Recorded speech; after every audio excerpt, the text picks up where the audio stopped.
Hello and welcome to all the young and brightest minds of the young and brightest nation. दोस्तों, आज का जो topic है वो एग्जाम पर्सपेक्टिव से बहुत ही इंपॉर्टेंट है, बट थोड़ा सा कंफ्यूजिंग भी है। तो आज इसी कंफ्यूजन को दूर करने मैं आयुष कुमार आप सबके बीच में हाजिर हूं और उम्मीद करता हूं कि इस वीडियो के खत्म होते होते आपके मन में जितने भी डाउट्स होंगे या कोई भी कंफ्यूजन होगा इस टॉपिक को लेकर, तो वो हमेशा के लिए दूर होने वाला है। बस इस वीडियो को अंत तक देखिए और जो भी पॉइंट्स आपको इंपॉर्टेंट लगे या कोई भी बात ऐसी लगे कि वो एग्जाम में आ सकती है, तो उसको नोट डाउन करिए। तो बिना किसी देरी के आज का अपना ये डिस्कशन हम शुरू करते हैं। दोस्तों, आज का जो हमारा टॉपिक है वो है difference between national park, wild life century and biosphere reserve. अगर हम देखें तो तीनों टर्म हमें दिखने में काफी सिमिलर लगेंगी, बट जैसे जैसे हम डिटेल में पढ़ेंगे तो हमें समझ आएगा कि नहीं, इनमें काफी हद तक डिफरेंस है और काफी हद तक ये प्रोटेक्टेड एरियाज एक दूसरे से अलग अलग हैं। इसको समझने के लिए जो मैंने एक पॉइंट ऑफ ऑर्डर तैयार किया वो ये है कि सबसे पहले हम समझेंगे कि आईयूसीएन क्या होता है और इंडिया और आईयूसीएन के स्टेटस क्या है, इन दोनों का लिंक क्या है, किस तरीके से एक दूसरे से इंटरकनेक्टेड है। उसके बाद हम देखेंगे कि आईयूसीएन के प्रोटेक्टेड एरियाज किस तरीके के हैं और क्या क्या कैटेगरीज हैं उसके अंदर। उसके बाद हम इंडिया पे आएंगे। जब तक हम ये बेसिक नहीं समझेंगे तब तक हमें इनका पूरा डिफरेंस समझ नहीं आएगा। अगर आपको बेसिक नहीं भी समझना तो वीडियो को आप स्किप करके लास्ट का पार्ट भी देख सकते हैं, but I will suggest you कि आप बेसिक से जाएं तो थोड़ा बेटर होगा।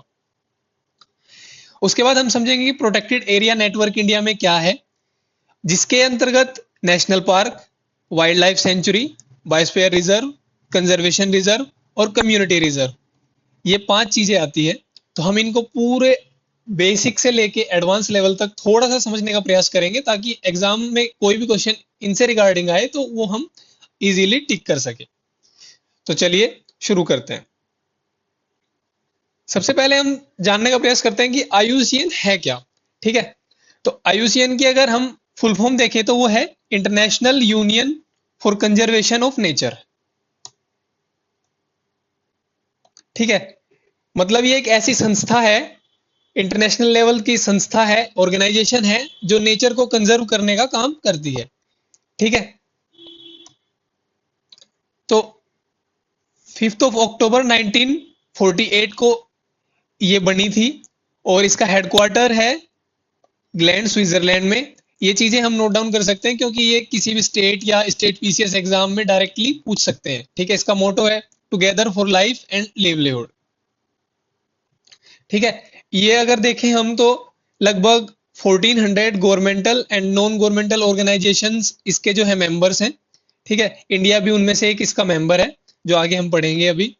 और यूएन में जो यूनाइटेड नेशंस है उसमें इसकी ऑब्जर्वर और कंसल्टेटिव स्टेटस है। एक चीज यहाँ पे नोट डाउन करेंगे कि सिर्फ ऑब्जर्वर एंड कंसल्टेटिव स्टेटस है, बट ये यूएन का पार्ट नहीं है। ठीक है, not a part of UN. ठीक है, कई बार क्वेश्चंस इस तरीके से आ जाता है, डायरेक्ट स्टेटमेंट आ जाता है कि IUCN is a part of United nation. तो नहीं, ये सिर्फ ऑब्जर्वर और कंसल्टेटिव की भूमिका निभाता है, जबकि इसका पार्ट नहीं है। ये आईयूसीएन का ऑफिशियल लोगो है। ठीक है, उसके बाद हम क्या देखते हैं कि आईयूसीएन जो है वो क्या था, involve in establishing world wide fund for nature and world conservation monitoring centre. तो इनमें भी कहीं ना कहीं इन दो इंस्टीट्यूशंस को बनाने में भी आईयूसीएन का हाथ रहा है, आईयूसीएन की इन्वॉल्वमेंट जो है रही है। ठीक है, इनका इनका वर्किंग क्या है वो किसी और वीडियोस में हम देखेंगे, बस अभी के लिए इतना करते हैं। उसके अलावा आईयूसीएन क्या करता है, आईयूसीएन एक रेड लिस्ट डेटा निकालता है। रेड लिस्ट कैटेगरीज उसने डिफाइन कर रखी है कि उस टोटली 7 कैटेगरीज में है जिनमें हम एनिमल्स को रखते हैं कि वो किस लेवल का प्रोटेक्शन उसको चाहिए, इसके अकॉर्डिंग वो डिसाइड होता है। सबसे पहले आता है लिस्ट कंसर्न, फिर आता है नॉट थ्रेटन, फिर vulnerable, endangered, critically endangered, extinct इन वाइल्ड और सबसे लास्ट में आता है एक्सटिंक्ट। ठीक है, इनके इसके लिए एक पूरा डेडिकेटेड वीडियो में अगली वीडियो में हम बात करेंगे। अभी के लिए बस आप ये समझ लीजिए कि आईयूसीएन ये जो डेटा है वो मेंटेन करता है कि वर्ल्ड में जितनी भी स्पीसीज हैं वो किस लेवल की प्रोटेक्शन उनको चाहिए। ठीक है, तो इतना अभी के लिए हम सिर्फ समझते हैं, बाकी हम इसके लिए एक पूरा डिटेल वीडियो बाद में बनाएंगे तो उसके बारे में समझेंगे। अब हम समझते हैं कि आईयूसीएन और इंडिया का लिंक कैसे है, किस तरीके से एक दूसरे से कनेक्टेड है। तो इंडिया ने आईयूसीएन की मेंबरशिप 1969 में ली थी। ठीक है, इसका मेंबर आईयूसीएन का 1969 में इंडिया मेंबर बना था। ठीक है, अगर हम इंडिया की बायोडाइवर्सिटी को देखें तो वर्ल्ड का लगभग 2.4% लैंड एरिया इंडिया के पास है, बट अगर हम देखें तो around 7 to 8% of recorded species, ठीक है, जितनी भी ओवरऑल वर्ल्ड में स्पीसीज है उनकी लगभग 7 से 8% स्पीसीज जो है इंडिया में पाई जाती है। ठीक है, स्पेसिफिकली देखें तो लगभग 45,000 species of plant and 91,000 species of animals जो है वो इंडिया में पाई जाती है। तो अपने आप में इंडिया एक पूरा का पूरा इकोलॉजिकल बायोडाइवर्सिटी का हॉटस्पॉट है। ठीक है, तो इस चीज को हम ध्यान में रखेंगे।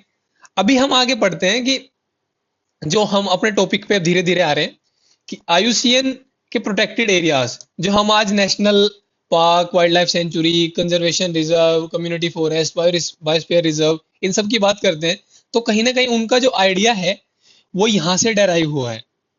ठीक है, इस चीज से जो आईयूसीएन के प्रोटेक्टेड एरियाज है वहां से डेराइव हुआ है। आईयूसीएन के प्रोटेक्टेड एरियाज के अंतर्गत, ठीक है, जो है 7 कैटेगरीज टोटल आती है। ठीक है, कैटेगरी 1 में आता है strict nature reserve, category 1 B में आता है वाइल्डरनेस एरियाज, और कैटेगरी 2 में आता है नेशनल पार्क। ठीक है, कैटेगरी 3 में national monuments for feature, category 4 में आता है habitat species management areas, category 5 में आता है प्रोटेक्टेड लैंडस्केप सीस्केप एरिया। ठीक है, उसके बाद कैटेगरी 6 में जो आता है वो आता है protected area with sustainable use of natural resource. ठीक है, तो अभी हम ये समझने का प्रयास करते हैं कि आईयूसीएन जो है वो वर्ल्ड लेवल की एक इंटरनेशनल लेवल का एक ऑर्गेनाइजेशन है जो नेचर को कंजर्व करने का काम करता है, उसके लिए डेटा मेंटेन करता है। उन्होंने टोटल 7 कैटेगरीज ये जो है हमें दी है कि, और इन 7 कैटेगरीज के अलग अलग एरियाज को उन्होंने डिफाइन किया है कि इस कैटेगरी में इस टाइप के एरिया को हम रख सकते हैं, इस कैटेगरी में इस टाइप के एरिया को रख सकते हैं। ठीक है, तो यहां से ही हमने नेशनल पार्क और जितने भी अपने वाइल्ड लाइफ सेंचुरी है या फिर कंजर्वेशन रिजर्व है उनका आइडिया यहीं से डेराइव हमने किया है। ठीक है, तो इतना अभी के लिए समझते हैं, अब आगे चलते हैं। तो अभी हम देखते हैं कि इंडिया प्रोटेक्टेड एरिया नेटवर्क। ठीक है, तो in India there are major 4 major categories of protected areas. ठीक है, तो मेजरली 4 कैटेगरीज जो है वो इंडिया में प्रोटेक्टेड एरियाज की हैं। ठीक है, these are constituted under the provision of wild life protection act 1972 में इंदिरा गांधी गवर्नमेंट ने एक एक्ट पास किया, वाइल्ड लाइफ प्रोटेक्शन एक्ट। उसके अंतर्गत उसके तहत 4 तरीके, उसके तहत स्टार्टिंग में 2 तरीके के जो हैं ये प्रोटेक्टेड एरियाज बनाए गए थे। उसके बाद फिर अमेंडमेंट एक्ट आया 2002 में, उसके बाद फिर ये 2 कैटेगरीज और उसमें ऐड की गई थी। ठीक है, कंजर्वेशन रिजर्व और कम्युनिटी रिजर्व। ठीक है, तो इसको देखते हैं अभी कि ये मेजरली 4 कैटेगरीज कौन कौन सी हैं। तो सबसे पहले अगर हम देखें तो हमारे आते हैं नेशनल पार्क। ठीक है, उसके बाद आती है वाइल्ड लाइफ सेंचुरी, उसके बाद कंजर्वेशन रिजर्व और फिर कम्युनिटी रिजर्व। ठीक है, अब जो हमने पीछे पढ़ा था ये कि आईयूसीएन ने जो 7 कैटेगरीज में प्रोटेक्टेड एरियाज को डिवाइड किया है, अब इसका मेन रोल आता है। ठीक है, क्या आता है कि अगर हम ये देखें कि आईयूसीएन कैटेगरी, ठीक है, नेशनल पार्क कौन सी आईयूसीएन कैटेगरी के अंडर आते हैं, तो आती है कैटेगरी 2। कैटेगरी 2 में क्या बोला है कि नेशनल पार्क्स। ठीक है, तो कैटेगरी 2 के अंतर्गत ही इंडिया में जो प्रोटेक्टेड एरियाज है, नेशनल पार्क जितने भी हैं तो कैटेगरी 2 आईयूसीएन कैटेगरी के अंडर आते हैं। टोटल कितने हैं? 106 टोटल है, और ये 1.33% ऑफ लैंड को जो है वो कवर करते हैं इंडिया की। इंडिया का अगर 100% है तो उसमें से 1.33% जो एरिया है वो नेशनल पार्क के अंडर आता है। ठीक है, इस चीज को हम समझ लेंगे। उसके बाद कैटेगरी 4 जो आईयूसीएन कैटेगरी 4 है उसके अंतर्गत हमने बनाई क्या है, वाइल्ड लाइफ सेंचुरीज।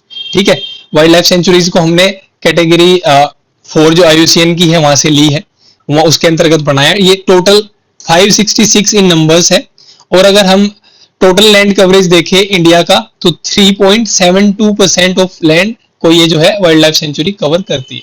ठीक है, उसके बाद हम देखते हैं कि कैटेगरी 5 कंजर्वेशन रिजर्व टोटल 97 है, और 0.14% जो है एरिया को कवर करते हैं। उसके बाद कैटेगरी 6 कम्युनिटी रिजर्व्स, ठीक है, 214 टोटल इन नंबर्स, एंड ये 0.04 एरिया को कवर करता है। ठीक है, अगर हम देखें तो सबसे ज्यादा कवर को वाइल्ड लाइफ सेंचुरीज करती है और सबसे कम कवर करता है कम्युनिटी रिजर्व्स। ठीक है, अगर हम इंडिया में टोटल प्रोटेक्टेड एरियाज की बात करें तो दैट इज 993 इन नंबर। ठीक है, और 5.59% ऑफ टोटल लैंड कवरेज। ठीक है, तो मतलब अगर हम इसको ये भी बोल लें कि इतना भी याद रख लें कि मोर देन 5% ऑफ लैंड, तो आई थिंक एग्जाम में हम कहीं ना कहीं जो भी इसके आसपास का एरिया दिखेगा हमें, जो भी इसके आसपास का नंबर दिखेगा उसको टिक कर सकते हैं। अगर स्पेसिफिकली भी अगर आपको याद नहीं रहता तो इतना भी हम याद कर लेंगे, तो आई थिंक तब भी काम चल जाएगा। और ये जो डेटा मैंने बताया आपको, ये एज ऑफ जून 2021 का डेटा है। ठीक है, अभी रिसेंट में यदि एक दो आई थिंक बनी हुई है तो इसमें कोई मेजरली चेंज नहीं है, आप इसको रिटेन कर सकते हैं, इसको याद कर सकते हैं, तो आई थिंक आप एग्जाम में तब भी क्वेश्चंस गलत नहीं करोगे। ठीक है, अब मेन बात आते हैं हम कि हमने जो एक 4 कैटेगरीज पढ़ी, कैटेगरी जो 4 प्रोटेक्टेड एरियाज पढ़े और ये IUCN की कैटेगरीज देखी, तो हमें पहली बात तो ये समझना पड़ेगा कि अगर हम डिफरेंस की बात करते हैं तो सबसे पहला डिफरेंस तो आ जाता है IUCN कैटेगरी का ही। ठीक है, इन सब के डिफरेंस की अगर हम बात करेंगे, ठीक है, तो सबसे पहला डिफरेंस तो हम ये डायरेक्ट क्वेश्चन पूछ सकते हैं कि वाइल्ड लाइफ सेंचुरीज जो है, वाइल्ड लाइफ सेंचुरीज है वो IUCN की किस कैटेगरी में आएगी, उसके ऑप्शंस दे देंगे, category 1A, category 1B, C, D। ठीक है, तो हमें पता है कि यहाँ से हमें पता चला कि वाइल्ड लाइफ सेंचुरीज जो है कैटेगरी 4 के अंतर्गत बनाई गई है, तो हम इसको इजीली टिक कर पाएंगे। अब इसमें एक चीज और देखिए, हमने जो है सिर्फ यहाँ से 4 कैटेगरीज चूज करी है। ठीक है, पिक करी है पहली, तो अभी ऊपर जाएंगे हम, यहाँ देखेंगे कि सबसे पहले हमने कौन कौन सी कैटेगरीज के अंडर अपने अपने प्रोटेक्टेड एरियाज बनाए हैं। Category 2, category 4, 5 and 6। ठीक है, अब जो ये 3 कैटेगरीज बचती है, कैटेगरी 1A, कैटेगरी 1B और कैटेगरी 3, ठीक है, 3rd, इनके अंतर्गत हमने अपना कोई भी प्रोटेक्टेड एरियाज अभी तक तो नहीं बनाया। ठीक है, तो इस चीज को भी आप नोट डाउन कर लें। अब बात करते हैं हम नेशनल पार्क्स की। ठीक है, नेशनल पार्क्स, जो नेशनल पार्क्स बनाए गए हैं उनमें हाईएस्ट लेवल ऑफ रिस्ट्रिक्शंस होता है। ठीक है, as compared to other protected areas, जितने भी हम हमारे 4 और दूसरे प्रोटेक्टेड एरियाज हैं उनके कंपैरिजन में सबसे हाईएस्ट लेवल ऑफ रिस्ट्रिक्शंस जो है वो नेशनल पार्क्स में होता है। ठीक है, no human activity is allowed, कोई ह्यूमन एक्टिविटी वहां पे अलाउड नहीं होती, बिल्डिंग बनाना या फिर ऐसे स्कूल्स वगैरह, हॉस्पिटल्स, कुछ नहीं बनाया जाता वहां पे, ऐसा कोई ह्यूमन एक्टिविटी वहां पे नहीं होती। ग्रेजिंग भी वहां पे अलाउ नहीं होती। ठीक है, उसके बाद डिक्लेयर कौन कर सकता है नेशनल पार्क को, central as well as state government, दोनों में से कोई भी इसको डिक्लेयर कर सकता है, बट इसका एक प्रोसीजर है कि इनिशियल नोटिफिकेशन कौन जारी करेगा, उसके बाद फिर फाइनल नोटिफिकेशन कौन जारी करेगा, वो प्रोसेस है, वो हम कभी बाद में समझेंगे, क्योंकि नहीं तो ये अपने आप में पूरा बड़ा वीडियो हो जाएगा। ठीक है, उसके लिए एक अलग से बात कर लेंगे किसी दिन। और जो अभी हमने पढ़ा IUCN कैटेगरी की कौन सी कैटेगरी में आते हैं, IUCN कैटेगरी की 2nd कैटेगरी में जो है इसको रखा गया है। ठीक है, अब मेन चीज क्या है इसमें, their boundaries are fixed and defined. ठीक है, उनकी बाउंड्रीज फिक्स है और डिफाइन है, मतलब एक पर्टिकुलर टेरिटरी के अंतर्गत कोई नेशनल पार्क बनाया गया तो उसकी प्रॉपर फिक्स और डिफाइंड बाउंड्रीज होती है। ठीक है, main objective is to protect the natural environment and biodiversity conservation. Simple सी बात है, फ्लोरा फोना और जितनी भी बायोडाइवर्सिटी है, एनिमल स्पीसीज हो या प्लांट स्पीसीज हो, उन्हीं को प्रोटेक्ट करने का इसका हमारा मेन उद्देश्य है इन चीजों को बनाने के लिए। उसके बाद हम देखते हैं कि एक जो इंपॉर्टेंट चीज है कि हमने अगर एक बार कोई नेशनल पार्क बना दिया तो हम उसका जो स्टेटस है वो डाउनग्रेड नहीं कर सकते। डाउनग्रेड इन द सेंस कि हम उसको वाइल्ड लाइफ सेंचुरी में कन्वर्ट नहीं कर सकते, कम्युनिटी रिजर्व में कन्वर्ट नहीं कर सकते, या फिर फॉरेस्ट रिजर्व में कन्वर्ट नहीं कर सकते। मतलब एक बार अगर हमने नेशनल पार्क बना दिया तो दैट इज फिक्स, क्योंकि वहां पे हाईएस्ट लेवल ऑफ बायोडाइवर्सिटी मिलने के चांसेस होते हैं। अगर हम उसको डाउनग्रेड करेंगे तो इसका मतलब है कि ह्यूमन इंटरफेरेंस ज्यादा होगी। ह्यूमन इंटरफेरेंस होगी तो कहीं ना कहीं जो नेचुरल बायोडाइवर्सिटी है उसका लॉस होने के चांसेस ज्यादा है। ठीक है, अगर हम अब एक मोटा माटी फैक्ट देखते हैं, जो है कि India's first national park was established in 1936 as Hailey national park. ठीक है, हेले नेशनल पार्क को हमने 1936 में, सबसे पुराना नेशनल पार्क हमारा है, जिसको आज जिम कॉर्बेट नेशनल पार्क के नाम से भी जानते हैं। और अभी में हाल फिलहाल में इसका नाम चेंज हुआ है। अब नाम क्या हुआ है इसका? Ramganga national park.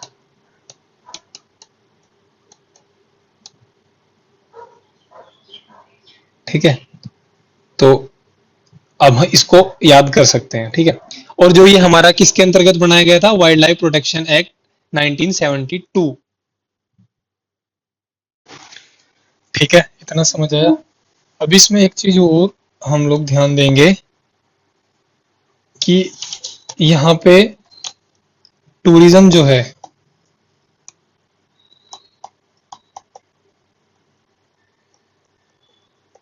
Tourism allowed होता है, बट इसके ज्यादातर आउटर जोन्स में। ठीक है, कोर एरिया पूरी तरीके से रिस्ट्रिक्टेड होता है। Core area of national park जो है, वहां टूरिज्म अलाउ नहीं होता है। इस चीज को और हम अच्छे से ध्यान रखेंगे। ठीक है, अब इसके बाद हम चलते हैं वाइल्ड लाइफ सेंचुरी पढ़ते हैं। ठीक है, तो वाइल्ड लाइफ सेंचुरी क्या है? Wild life sanctuary is a protected region where wild life is safe guarded.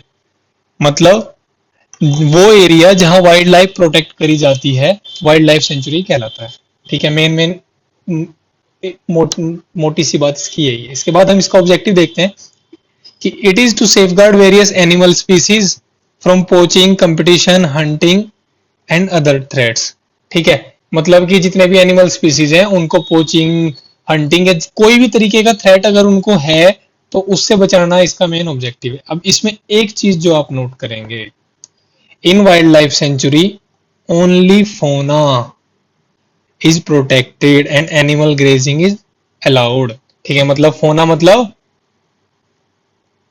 Animal species is protected. ठीक है, मतलब इसमें प्लांट स्पीसीज को प्रोटेक्ट नहीं किया जाता। जो वाइल्ड लाइफ सेंचुरीज है, जैसा नाम से ही समझ आ रहा है, वाइल्ड लाइफ मतलब फोना ओनली। ठीक है, इन्हीं को प्रोटेक्ट किया जाएगा और एनिमल ग्रेजिंग भी इसमें अलाउ होती है। ठीक है, अब और चीजें पढ़ते हैं इसके बारे में। जो वाइल्ड लाइफ प्रोटेक्शन एक्ट 1972 आया था उसमें इसको बनाया गया था। ठीक है, आईयूसीएन कैटेगरी 4 के अंदर ये आती है और इसमें रिस्ट्रिक्शंस जो है नेशनल पार्क से कम होती है बट कम्युनिटी रिजर्व और कंजर्वेशन रिजर्व से ज्यादा होती है। इको टूरिज्म अलाउ होता है, रिसर्च एंड एजुकेशन के लिए अलाउ होता है, लॉफुल बिजनेस एक्ट ट्रांजैक्शंस भी अलाउड होती है अगर चीफ वाइल्ड लाइफ परमिशन दे देता है तो। मतलब एक तरीके से काफी हद तक ये चीजें अलाउड, वहां पे ह्यूमन एक्टिविटीज बहुत हद तक अलाउड होती है। ठीक है, इसके बाद हम पढ़ते हैं conservation reserve and community reserve. अब कंजर्वेशन रिजर्व और कम्युनिटी रिजर्व जो है वो कनेक्टर और माइग्रेशन कॉरिडोर का काम करते हैं दो नेशनल पार्क और वाइल्ड लाइफ सेंचुरीज के बीच में। ठीक है, अभी एक बार हम लोग ये सारे community reserve, conservation reserve, biosphere reserve, ये सारी चीजें पढ़ेंगे ना, तो मैं इनका एक इंटरलिंकिंग चार्ट भी आपको बना के दिखाऊंगा कि कैसे आपस में एक दूसरे से कनेक्टेड है। ऐसा नहीं है कि एक नेशनल पार्क हो गया, दूसरा वाइल्ड लाइफ सेंचुरी कहीं और बना दी। मतलब it is kind of that thing कि जो आपस में एक दूसरे से बहुत इंटरकनेक्टेड भी है। जितने डिफरेंसेस हैं उससे ज्यादा इंटरकनेक्शन इन सब के बीच में है, तो वो भी हम सबसे लास्ट में पढ़ेंगे। ठीक है, तो माइग्रेशन कॉरिडोर्स और कनेक्टर्स का काम जो है कम्युनिटी रिजर्व, कंजर्वेशन रिजर्व करते हैं। ठीक है, इसके बाद क्या होता है, कंजर्वेशन रिजर्व जो है, अगर मान के चलो अगर जितने भी वाइल्ड लाइफ सेंचुरीज और नेशनल पार्क्स का एरिया है जो मोस्टली स्टेट ओन्ड होता है। ठीक है, गवर्नमेंट ओन करती है उस एरिया को। ठीक है, बट उसके बाहर का जो एरिया है वहां पे तो मान लो ये नेशनल पार्क हो गया, ठीक है। इसके बाहर का अगर कोई एरिया, इसके बाहर भी तो ऐसा तो है नहीं कि जंगल यहाँ से एकदम खत्म हो गया, यहाँ भी तो हल्का हल्का हल्का हल्का जंगल होएगा ना, ठीक है। यहाँ पे ह्यूमन सेटलमेंट भी होएगी, ठीक है, और दूसरी एक्टिविटीज भी होएगी, प्राइवेटली ओन लैंड भी होएगी, ठीक है, प्राइवेटली ओन लैंड भी होएगी। तो अब यहाँ पे भी हल्का हल्का जंगल है, यहाँ पे भी एनिमल्स घूमते फिरते आ जाते हैं, तो इसको भी तो प्रोटेक्ट करना है। तो ऐसे एरियाज को कंजर्वेशन रिजर्व और कम्युनिटी रिजर्व जो है गवर्नमेंट बना देती है, ठीक है। अगर प्राइवेटली ओन्ड है तो वो कम्युनिटी रिजर्व में आ जाता है, ठीक है। अगर स्टेट ओन्ड है तो वो आ जाता है कंजर्वेशन रिजर्व में, ठीक है। उसके बाद हम क्या क्या इसका मेन ऑब्जेक्टिव क्या है इन चीजों को बनाने का, कि ये फ्लेक्सिबल सिस्टम प्रोवाइड करता है जिसमें वाइल्ड लाइफ कंजर्वेशन भी हो जाती है और हमें जो वहाँ की लोकल कम्युनिटी है उनकी नीड्स को भी कॉम्प्रोमाइज नहीं किया जाता। कि लाइक उनको क्या होता है कि उनको जो माइनर फॉरेस्ट प्रोडक्ट्स है, ठीक है, उनको भी कलेक्ट करने की परमिशन मिल जाती है, वो वहां से कलेक्ट कर सकते हैं, ग्रेजिंग भी हो जाती है, ठीक है, जो उनके एनिमल्स होते हैं, पेट होते हैं, ठीक है। उसके अलावा फिर और क्या होता है वहां पे, ह्यूमन सेटलमेंट भी हो सकती है, ठीक है, लॉफुल ट्रांजेक्शन, बिजनेस ट्रांजेक्शन भी हो सकती है। वाइल्ड लाइफ सेंचुरी में जो काम होते हैं वो तो होंगे, उसके अलावा और सारी चीजें भी वहां पे बहुत सारी चीजें हो सकती है, जैसे माइनर फॉरेस्ट प्रोडक्ट जो है उनको भी वहां से कलेक्ट किया जा सकता है, ठीक है। अब ये बनाया कैसे था, ये बने कैसे थे, ये बने थे जो wild life protection amendment act 2002 है उसके अंडर ये चीजों को बनाया गया था। समझ आया? मतलब जो हमारा मेन एक्ट क्या था, मेन एक्ट का था वाइल्ड लाइफ प्रोटेक्शन एक्ट 1972। उसमें दो चीजें थी, क्या थी, नेशनल पार्क, और दूसरा क्या था, वाइल्ड लाइफ सेंचुरीज। अब इसमें अमेंडमेंट करी गई कब, 2002 में अमेंडमेंट हुई, ठीक है। उस अमेंडमेंट में क्या किया गया, दो नई कैटेगरी इंट्रोड्यूस की गई, कौन कौन सी, कंजर्वेशन रिजर्व, दूसरा कम्युनिटी रिजर्व, ठीक है। इसके बाद हम करते हैं अपना आज का लास्ट टॉपिक जो हमारा है वो है बायोस्फीयर रिजर्व्स, ठीक है। बायोस्फीयर रिजर्व क्या है, biosphere reserve are large area of biodiversity where flora and fauna are protected. मतलब एक लार्ज एरिया होता है, national park, wild life sanctuary, इन सबसे बड़ा होता है बायोस्फीयर रिजर्व, ठीक है। और एक जरूर एक बायोस्फीयर रिजर्व के अंदर ना दो तीन नेशनल पार्क भी हो सकते हैं, दो तीन वाइल्ड लाइफ सेंचुरी तक हो सकती है, मतलब इतने बड़े बड़े एरिया जो है बायोस्फीयर रिजर्व के अंतर्गत आते हैं। कौन से, आईयूसीएन कैटेगरी 5 के अंडर जो है इसको रखा गया है, ठीक है। उसके बाद Indian government has established 18 biosphere reserve, ठीक है। इंडिया गवर्नमेंट ने कितने, 18 बनाए गए हैं, ठीक है, which protect larger area of natural habitat, जो larger area of natural habitat को प्रोटेक्ट करते हैं। अब इन 18 में से मेन चीज जो हम नोट करेंगे, 12 बायोस्फीयर रिजर्व ऐसे हैं, ठीक है, जो यूनेस्को के भी, यूनेस्को का जो क्राइटेरिया है, क्राइटेरिया को फुलफिल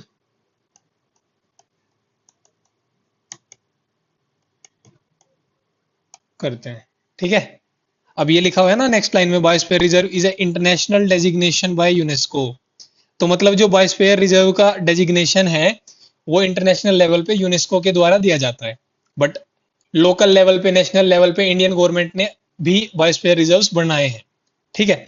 अब जो लोकल लेवल पे बनाए हैं वो है 18, बट जो यूनेस्को ने जिनको डेजिग्नेशन दिया है, इंडिया में जिनको अप्रूव किया है, जो उसके क्राइटेरिया को फुलफिल करते हैं, वो है ओनली 12, ठीक है। अब वो कौन कौन से हैं वो later on we will see, but अभी के लिए सिर्फ इतना समझते हैं। अब क्राइटेरिया क्या है जिस क्राइटेरिया को फुलफिल करते हैं, वो क्राइटेरिया है कि a site must contain an effectively protected and minimally disturbed core area of value of natural nature conservation। मतलब कि कोई भी फॉरेस्ट है तो उसका जो मिनिमल डिस्टर्ब कोर एरिया, जो कोर एरिया है वो बिल्कुल कम डिस्टर्ब होना चाहिए ह्यूमन से, मतलब ह्यूमंस की इंटरेक्शन बिल्कुल वहाँ पे कम होनी चाहिए, ठीक है, और नेचर को कंजर्वेशन भी, नेचर कंजर्व भी वहाँ पे होना चाहिए, ठीक है। फिर क्या है, the core area should be typically a biogeographical unit large enough to sustain viable population representing the old trophic level। मतलब एक बायोजियोग्राफिकल एरिया जो है वो होना चाहिए, बहुत बड़ा होना चाहिए, और उसमें सभी ट्रोफिक लेवल के लोग जो है, उसमें सभी ट्रोफिक लेवल की जो स्पीसीज हैं, एनिमल स्पीसीज हैं, ठीक है, या प्लांट स्पीसीज हैं, वो वहाँ पे रिप्रेजेंट उसको करना चाहिए। मतलब हर लेवल पे उसमें हर्बीवोरस भी होने चाहिए, कार्निवोरस भी, ओमनिवोरस भी, प्लांट की भी स्पीसीज होनी चाहिए, सारी चीजें, मतलब उन सब चीज को मिला के वो बनता है, ठीक है। इंडेंजर्ड स्पीसीज और इंडिजीनियस वेराइटी ऑफ बायोटा, उस एरिया में मतलब अपनी खुद की इंडिजीनियस स्पीसीज भी होनी चाहिए, ठीक है, और कुछ ऐसी स्पीसीज जो एंडेंजर्ड है वो भी वहां पे होनी चाहिए, तब उस चीज को, तब उस एरिया को हम बायोस्फीयर रिजर्व का जो है अंडर रखेंगे, ठीक है। अब उसमें क्या है, उसके बाद हम लोग क्या देखते हैं, इसके डायग्राम से समझने की कोशिश करते हैं। मान के चलो ये एक पूरा बायोस्फीयर रिजर्व है, हमने बोल दिया कि ये पूरा बायोस्फीयर रिजर्व है, ठीक है। इसकी जो सबसे इनर लेयर है कोर एरिया, ठीक है, जो इसको कोर एरिया लिखा गया है, वहां पे कोई ह्यूमन एक्टिविटी अलाउ नहीं होती। फिर इसके बाहर का जो एरिया आता है, अब जंगल यहाँ तक तो खत्म नहीं हो जाएंगे, इसके बाहर का जो थोड़ा एरिया आता है वो बफर जोन बोलते हैं जिसको, जहाँ पे एनिमल्स कई बार आ जाते हैं, और ज्यादातर ना, मोस्ट ऑफ द टाइम ना, जो ह्यूमन एनिमल कन्फ्लिक्ट्स होते हैं ना, वो इसी एरिया में देखने को मिलते हैं, ठीक है। यहाँ पे टूरिज्म के लिए भी अलाउ होता है, ग्रेजिंग के लिए भी एनिमल्स के अलाउ होता है। इसके बाद में ट्रांजिशन, मतलब ट्रांजिशन जैसे नाम से ही समझ आ रहा है कि धीरे धीरे यहाँ से, मतलब जैसे जैसे बाहर निकलते जाएंगे ना, ह्यूमन सेटलमेंट उतनी ज्यादा बढ़ती चली जाएगी। तो यहाँ से धीरे धीरे ये जो शो कर रहा है, ये कर रहा है ह्यूमन सेटलमेंट को, बिल्डिंग्स बनी हुई है उस तरीके से, ठीक है। तो मतलब यहाँ पे ये ट्रांजिशन एरिया जो है, ये अलाउ करता है सेटलमेंट और क्रॉप कल्टीवेशन को भी ये अलाउ करता है, ठीक है, ह्यूमन सेटलमेंट को। अब अगर इसको हम दूसरे तरीके से देखें कि अब हम, कि मतलब इन सब में कनेक्शन भी तो है ना, कुछ मैंने आपको बताया, तो अब उस कनेक्शन की बात करते हैं। सबसे पहले हमने लिया ये एक कोर एरिया लिया हमने, ठीक है। इस कोर एरिया को हमने बोल दिया नेशनल पार्क। यहाँ पे सबसे ज्यादा रिस्ट्रिक्शंस होएगी। अब ऐसा नहीं है कि ये बिल्कुल यहीं पे खत्म हो गया, इसके बाद जंगल ही नहीं होंगे, फॉरेस्ट ही नहीं होंगे, इसके बाद भी कुछ फॉरेस्ट एरिया होएगा, ठीक है, धीरे धीरे धीरे धीरे इसके चारों तरफ, ठीक है। तो या तो इसको वाइल्ड लाइफ सेंचुरी बना देंगे अगर यहाँ पे ज्यादा एनिमल्स हैं, ठीक है। अगर एनिमल्स कम है और ह्यूमन हैबिटेशन ज्यादा है, तो इसको, अभी के लिए हम इसको वाइल्ड लाइफ सेंचुरी बना देते हैं समझने के लिए, ठीक है, वाइल्ड लाइफ सेंचुरी बना दी हमने। अब दूसरा नेशनल पार्क इधर हो गया, सेम यहाँ पे वाइल्ड लाइफ सेंचुरी,